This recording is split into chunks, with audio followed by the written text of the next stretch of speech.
History is rarely neat. Its heroes and villains are not always born on opposite sides of a great divide.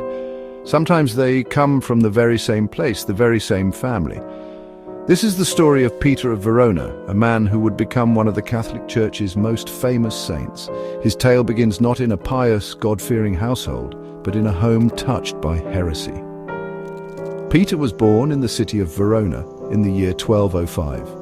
This was a time when northern Italy was a hotbed of new, and to the church, dangerous ideas. His own parents were followers of Catharism, a belief system that the Pope in Rome considered a profound threat to the true faith of Christianity. Imagine this young boy growing up in a world of divided loyalties. At home, he heard the teachings of the Cathars. They believed in two gods, one good and one evil. The material world, they said, was the creation of the evil God. But at the school he attended, a Catholic school, he learned a different story. He learned of one God, the creator of all things, both seen and unseen. This clash of ideas, this spiritual tug-of-war, must have shaped the young Peter in ways we can only guess. He was caught between two worlds, the world of his family and the world of the church. It was a conflict that would define his entire life and ultimately his death. Even as a child, Peter showed a remarkable strength of faith. There is a story, perhaps a legend, but one that tells us much about his character. His uncle, a fellow Cathar, once asked him what he was learning at his Catholic school. Young Peter replied without hesitation, "I am learning the creed which says I believe in God Almighty, maker of heaven and earth." This was a direct challenge to the Cathar belief that the physical world was evil. It was a bold, almost defiant statement from a boy surrounded by a different faith. This was not a child who would simply follow the path laid out for him. He was already forging his own. This early conviction set the stage for everything that followed. Peter's journey was not one of rebellion against his parents in a fit of youthful anger.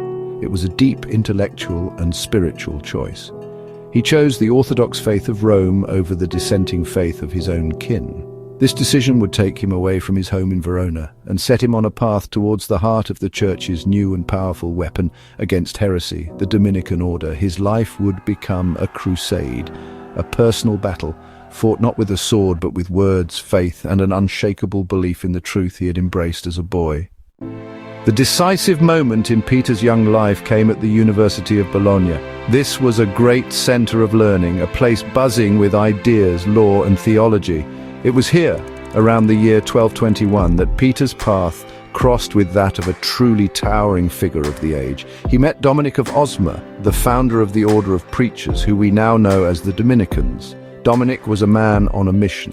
He saw that the church needed men who could preach with passion and intelligence, who could meet heretics on their own ground and win arguments with the power of their words and the purity of their lives. He was looking for bright, fervent young men to build his new order. In Peter, Dominic found exactly what he was looking for. The young student from Verona was captivated by Dominic's vision.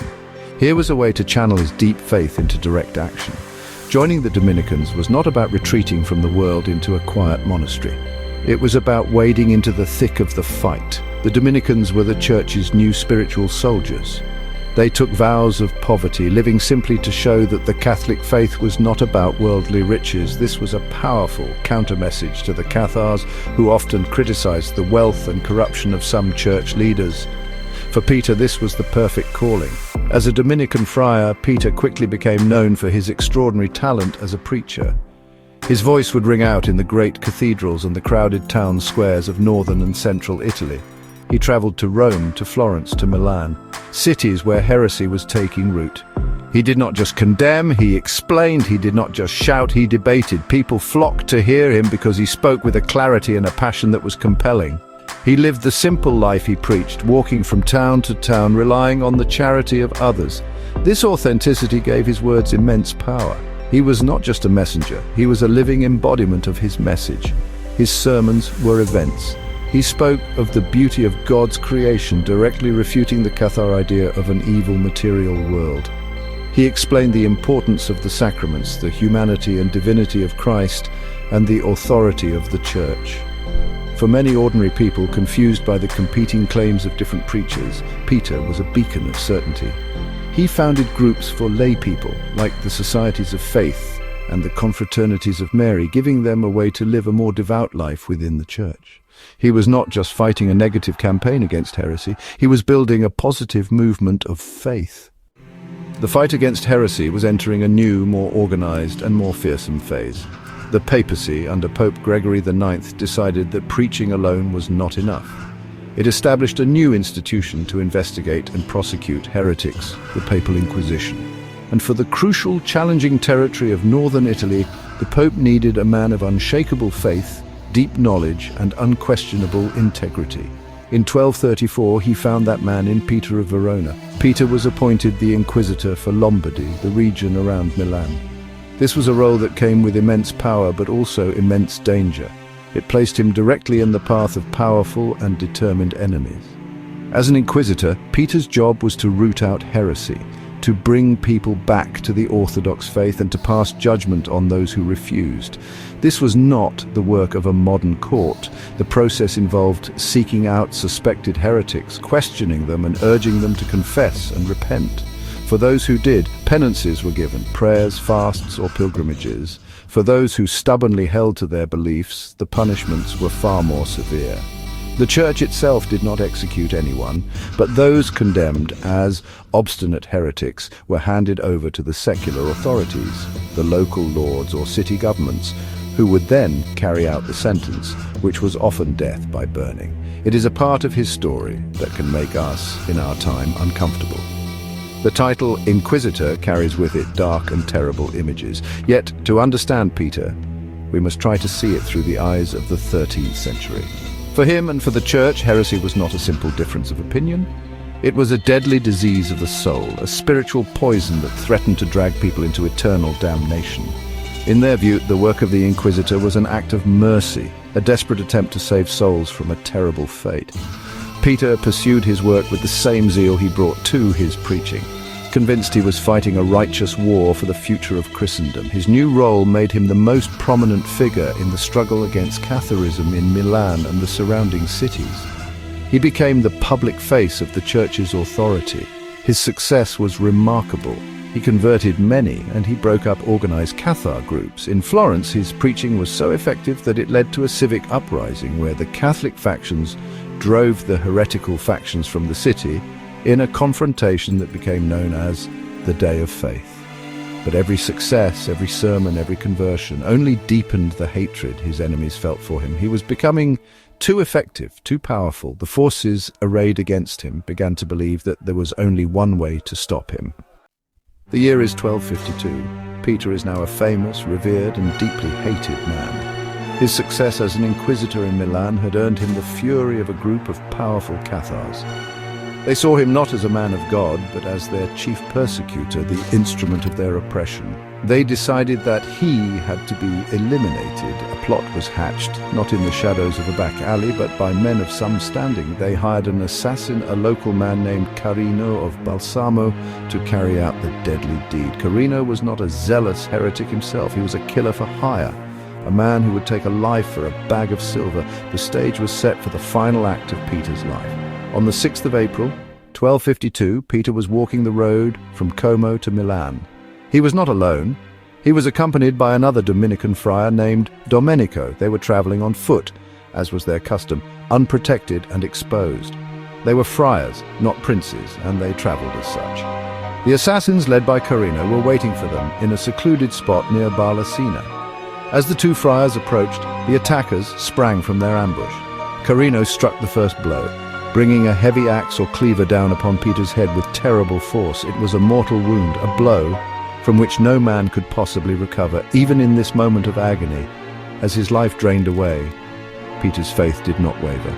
The stories of his death, told and retold for centuries, are central to his legend.